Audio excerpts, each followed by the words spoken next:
ami internet Seneb TV ak seneb.com man nañu mbégte jàkkaarloog yéen cette fois-ci ngir waxtaanee une situation boo xam ne mënees naa ko duppee lu inédite fi nga xam ne moo di ci biir Sénégal ndax fan yi umpalewu leen ne lu jëm ci wàllum communication ak këru tasukaay xibaar yi bari na lool luñ ciy wax waaye gi nag geneen pàcc moom la yitteel moo di mbirum E-Media Invest wala li nga xam moo di ITV ñu bari lool suñu ay naataangoo di fa liggéey ne ci une situation boo xam ne xaw na doy waar ba yegg ci lool faral nag ay banque yoo xam ne mënees na koo xayma ci bés yu bari lool te wuute wala sax ñu wàññi ko ci ay weer moo tax tey seen situation mu lañ fas yéene waxtaanee ñu dalal kenn ci ñoom ñi nga xam ne ñoo ne ci boobule syndicat ñiy xeex li ni mel muy wuyoo ci turu Sophia Ba ñu koy nuyu di ko bàyyi mu nuyanteeg ci ñuy teewlu. maa ngi lay fay bu baax di nuyu suñu bokku internautes yi ak suñu bokk téléspectateurs yi tout le monde qui nous suit. voilà Sophia situation ITV umpatul kenn ci biir Sénégal rawatina ñi nga xam ne ñu ngi gëstu jëm ci wàllum tasum xibaar lan lañu mën a jàpp en amont que situation boobule moom la ak li ko sabab. alors ni nga ko waxee léegi je pense que situation bi umpul kenn parce que ça fait maintenant 1 mois et demi qu'on en parle 1 mois et demi que nous sommes en grève 1 mois et demi yi nga xamante ni ñu ngi protester li nga xamante ni moo di pas de salaire depuis 6 mois dans le droit du travail nag dañuy wax 5 mois mais ça fait 6 mois maintenant mu nekk situation bu bees parce que il faut savoir que pour lever les équivoques pour nit ñi mën a comprendre bu baax suñu situation ça fait depuis 2020 qu'on est à peu près dans cette situation depuis 2020 ñu ngi dund ay retard de salaire ay manquements à ce niveau suite logique bi mooy justement fu ñu toll ni tey jii mais ce n'est pas une suite logique parce que lii warul am normalement bu ñu xoolee fu ñu jógee ak fu ñu egsi tey nous on s'en désole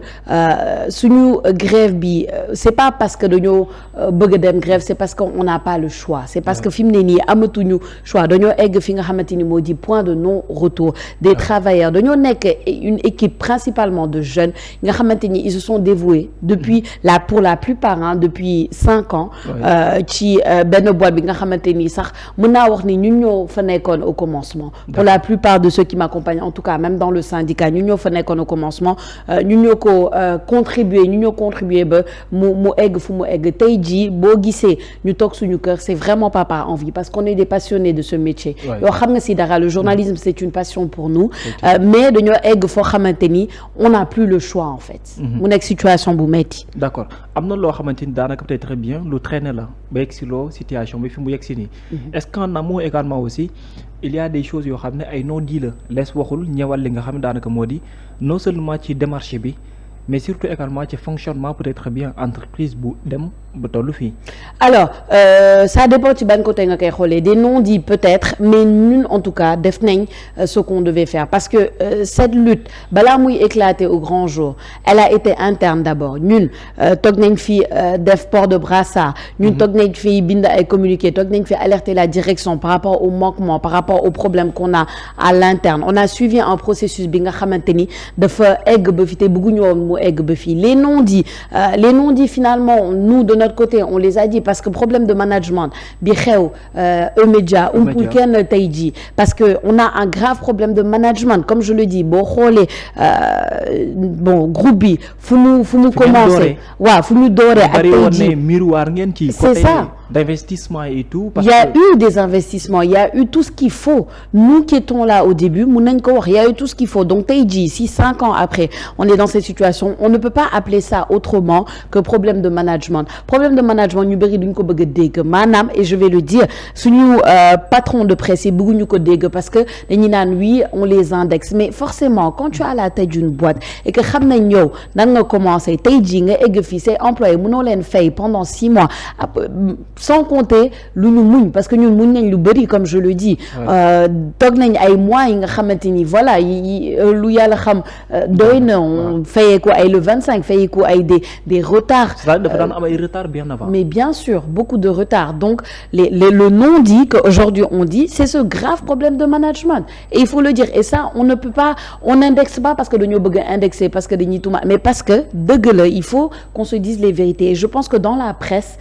au Sénégal comme ailleurs il faut qu'on se regarde dans le blanc des yeux et qu'on se dise les vérités il y a des problèmes de management sévères et les victimes ñun la parce que tey jii ñun ñooy employés yi nga xamante ni jotuñ suñu salaire ñun ñooy employés yi nga xamante ni on est obligé d'arrêter notre passion d'arrêter ce qu'on aime faire ce qui nous fait vivre tous les jours toog suñu kër. d'accord alors ci benn côté également loolu yéen a ngi ko daan souffrir takk ngeen ay brassard avant mu yegg si fii est-ce que tamit amoon na au moins réaction autorités yi nga xam ne ñoo nekk au sein de l'entreprise. Alors autorités yi nekk au sein de l'entreprise waxtaan nañ ak ñoom parce que nous on a toujours mis d'abord au devant la négociation waxtaan nañ ak ñoom plusieurs fois on a été convoqué à plusieurs reprises ñun le bureau du syndicat Mohamed Kandji qui est notre secrétaire général ñoom ñu ngi may seetaante ji duñ ma bàyyi ma wax ce qui n'est pas vrai. Moi je suis la responsable de la commission sociale dans le syndicat. On a beaucoup de personnes yi nga xamante ni on s'alterne pour être là à chaque convocation, on s'est alterné pour être là chaque convocation ñu wuyu ji waa direction waxtaan ak ñoom. À chaque fois malheureusement ce sont des promesses nga xamante ni on ne voit pas le bout. À chaque fois que dañ daan poser action ubbi négociation bi on nous fait des promesses pour ñu mën a reculer mais malheureusement promesses yi tey jii voilà ce qui en est. Voilà ce qui en est tey jii on ne peut plus reculer on est obligé de continuer suñu lutte parce que promesses yi on n'a pas vu de résultat boobu ba léegi. On est toujours dans de graves problèmes fi mu ne nii. D'accord ci grave problème yooyu ngeen nekkee benn instant ngeen ne ce n'est plus le moment di takk ay brassard. ñu passer vitesse supérieure. Comment est-ce que ça s'est organisé exactement? Est-ce que ça a été prévu de rester jusque-là plus d'un mois boo xam ne banque yoxo yu mel nii lay jur? Alors ça a été organisé dans les règles de l'art pour moi le dëgg parce que on a suivi le processus sànq maa lay wax on a un secrétaire général bi nga xamante ni moom dafa fonk droit dafa fonk processus bu jub ànd ak ay jeunes yi nga xamante ni ils aiment la droiture ñun ñëpp dañoo nekk ci suñuy droit. Je veux que les gens se rappellent de ça. Lu ñuy laaj c'est pas extraordinaire hein. suñu salaire la ñuy laaj maanaam ñun dañoo liggéey dañoo liggéey li yàlla xam doy na démultiplier yu def peut-être chacun d'entre nous a abattu le travail de 2-3 personnes pendant des années ñuy laaj ñuy fay c'est tout ce qu'on demande. Donc on est sur des principes et des valeurs très basiques ça j'aimerais le dire mais en plus de ça on a organisé grève bi ci dans les règles de l'art parce que dañoo dem fi nga xamante ni on pouvait plus faire autrement. takk nañ brassard waxtaan nañ def nañ ay communiqué def nañ grève virtuelle def nañ tous les moyens de notre côté pour bañ a egsi fii ñu daal di gis ni la situation n'avance pas donc qu'est-ce qu'il nous reste à faire? Rester chez nous, faire vraiment une grève parce que c'est notre droit, parce que c'est dans les droits et parce qu'on n'a pas le choix surtout. Maintenant nag tu as posé une question très intéressante. Question bi mooy est-ce que c'était prévu ñu toog plus d'un mois suñu kër? Honnêtement c'était pas prévu. Tu sais pourquoi? Parce que ñun xalaatuñu woon après 1 mois et demi direction bi du lever le petit doigt. En tout cas on n'a aucune preuve que direction bi mi ngi def quelque chose pour changer la situation. Vous dites que ni malgré lu temps bi di gën di continuer direction bi dafa mel ni dafa muur ay bëtam ci situation bi. Mais tey jii yow jii soo taalee iRadio mi ngi fonctionner boo taalee ITV mi ngi fonctionner déjà rien que ces deux canaux là dafa mel ni en fait c'est pour faire comme si de rien n'était alors que xam nañ ni le noyau dur n'est plus là. ñun dañuy jot ay messages jot ay appels samay collègues et moi mais vous êtes où? Mais on sent vraiment la différence parce que ñun on va sur la qualité. Bon malheureusement dañoo nekk di en fait nekk avec une équipe bi nga xamante ni fi mu ne nii ils font comme si de rien n'était ou en tout cas ñun c'est notre impression. Parce que tey jii tu peux pas avoir ton noyau dur ñi nga xamante ni ils t'ont accompagné depuis plus de 5 ans qui sont là di laaj seen salaire nga def comme si de rien n'était. C'est-à-dire tu aimais l'essentiel c'est que le contenu continue et tout donc et on pensait pas que filet egg. Nous on voulait régler le problème bien avant d'en arriver là. Gis nañ ci communiqué boo xam ne direction bi ci général bu E-Media moo ko génnee mu ne ak ñi mu lëkkalool ñi nga xam ne ñoo nekk ay collaborateurs am ay partenaires am et tout ne loolu également dafay jouer ci fonctionnement wu entreprise bi gis ay nit banque seen ay yoxo dafay métti ci ëllëg gi mën a am ci question de partenariat yooyu loolu également aussi est-ce que tenir ngeen ci en compte wala est-ce que ñoom tamit interpellé nañ leen ci. dañ ko tenir en compte pendant 3 ans bul fàtte ni nee naa la depuis 2020 on vit cette situation compliquée on vit des situations très très compliquées. Donc là pendant 4 ans même parce qu'on est en 2024. Donc ça fait 4 ans que y a des choses nga xamante ni kenn mënu ko contrôler. Mais ça fait 4 ans qu'on nous sort la même rengaine. Oui, en fait, parce que 4 ans, on te sort la même rengaine, d'accord. Mais soo nekkee yow ça dépend si tu te places yow soo nekkee chef d'entreprise. yow sa responsabilité la man sama contrat bi ma koy signé Alassane Samba Diop laa ko signal Mamadou Ibra Kane ak Boubacar Diallo tey jii ñoom ñoo jiite woon en tout cas à l'époque li nga xamante ni moo di groupe de presse E-Média tey jii ñoom ñooy les patrons de presse en tout cas Alassane Samba Diop ak Boubacar Diallo tey jii ñooy les patrons de presse ok bu fekkente ni ñoom ñooy les patrons de presse chacun a sa responsabilité man sama responsabilité en tant qu'employé mooy def sama liggéey dans les règles de l'art ñoom seen responsabilité c'est de s'assurer que man sama salaire dama koy jot à la fin du mois chacun ses responsabilités après on établit une relation bi nga xamante ni peut-être ça va au-delà mais nag nañu waxante dëgg salarié employé bi nga xamante ni dafa war a jot salaire mu muñal la pendant 4 ans depuis 2020 muñal la ay retard de salaire muñal na yeneen manquement yi nga xamante ni am na mais à un moment donné il s'épuise même bu en fait c'est pas qu'on ne veut plus c'est qu'on ne peut plus man am naa ay collègues tey jii yi nga xamante ni dellu nañ seen dëkk parce que dañ fi nekkoon fii Dakar pour travailler pour payer leur loyer ñu am ay problèmes bien sûr quand on te paye pas pendant 5 mois nan ngay payer ce loyer ils ont été obligés de rentrer chez eux xam nga loolu am naa ay collègues yi nga xamante ni tey jii pour mettre leurs enfants à l'école c'est un problème xam nga loolu yëpp aussi nit ki tu vois tu te réveilles tous les jours c'est pas évident te neexul tamit ñu toog comme je l'ai dit nous on vit de notre passion mais aussi on ne vit pas que de passion et d'eau fraîche rien que ñu empêcher la nga def sa passion loolu kese métit la déjà loolu c'est difficile et voilà te wax nga ko sànq E-Média fu mu commencé ak fu mu toll nii c'est pas logique en fait d'accord mais am ñoo xamante ni peut-être bien yéen seen cri de cœur ñoŋ na lool kawe na lool nous on en parle très souvent mais y a-t-il des personnes yoo xamante ni pare nañu pour vous appuyer dans ce sens vraiment je vais te dire honnêtement ñun sax dugg nañ foo xamante ni peut-être ce n'est même pas parce que wax naa la par rapport à des responsabilités suñu patron de presse yi bu ñu oublier ce groupe de presse ils se sont associés à des gens des partenaires des actionnaires nous on est allé vers ces actionnaires je peux même les citer on est allé vers monsieur Abdoulaye Sylla on est allé vers monsieur Tahirou Sarr je parle bien de Tahirou Sarr l'homme d'affaires je parle pas de Tahirou Sarr député on est allé vers monsieur Dembaka on a essayé en tout cas d'échanger avec eux pour ñu dimbali wala boog ñu jël seen responsabilité par rapport à ces bons yi nga xamante ni ils sont actionnaires pour nous aider nous en tant qu'employés ñu mun a continuer suñu liggéey maintenant il y a des paramètres yi nga xamante ni nous on les maîtrise pas ñoom seen relation ak leurs actionnaires c'est leur relation avec leurs actionnaires on les interpelle nag bu fekkente ni ñoom mun nañ def dara pour changer la situation on les interpelle mais après ñun tamit on reste dans les règles de l'art les actionnaires et les patrons de presse et nos patrons de presse seen relation la mais en tout cas on les interpelle bu fekkente ni mun nañ ci dara on espère. D'accord et ce qui est du ministère tutelle bi nga xam ne moom moo sekk wàll boobu aussi est-ce que am na ay jéego ou bien am na des portes ouvertes yoo xamante ni tegu na ci wàll boobu. alors boo seetee je pense que tu es au courant il y a quelques semaines de cela man samay confrères ak samay consoeurs ils ont vu le député Guy Marius Sagna waxtaan ak moom ils ont discuté ils ont été bien reçus on le remercie d'ailleurs de nous avoir si bien reçus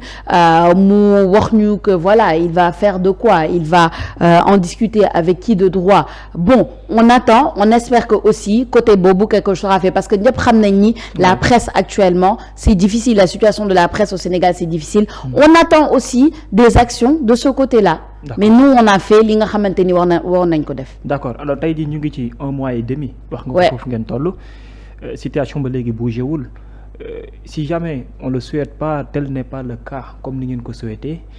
comment est-ce que vous comptez régler la situation ba naka ngeen di def exactement nous en tout cas nous les syndicalistes nous notre mot d'ordre il est clair pas de salaire pas de travail pas de salaire pas de travail parce que dañoo nekk ci un métier très prenant